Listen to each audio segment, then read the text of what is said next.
Okay, so here we have the bench press. We're going to go through two movements, the wider grip and the closer grip. So what Kevin wants to do is the same as we went through the dumbbell press. Make sure the shoulders are tucked down, the chest is nice and high, a slight arch in the back, just to make sure that we're nice and tight between the lower body and the upper body. The grip he's going to take is just outside shoulder width. Going too wide will take, again, the stress a little bit more towards the shoulders and off the chest. But this is preferential. Right here, he's about a thumb distance from the first line on the marker of the bar. This is pretty perfect for me.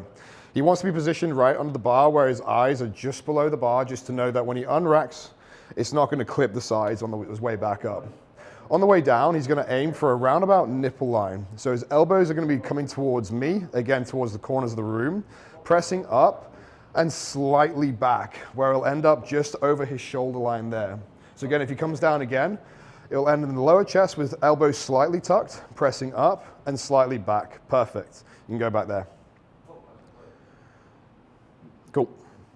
Right, so let's go for a close grip version on why this is slightly different. When we take the hands in closer, this will put a little bit more of flexion through the elbow, which will put the stress on the tricep more so. You're not going to take out chest entirely, but we can shift the weight onto different muscle groups, this being tricep.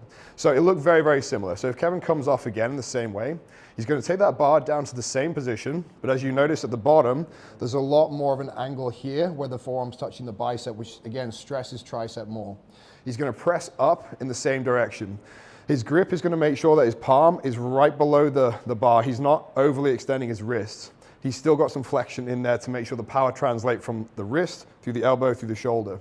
But again, we don't want to overly externally rotate to have the elbows too tight to the body. Just keep them close. They can flare a little bit, and you can push with a decent amount of weight, keeping the tension on the tricep.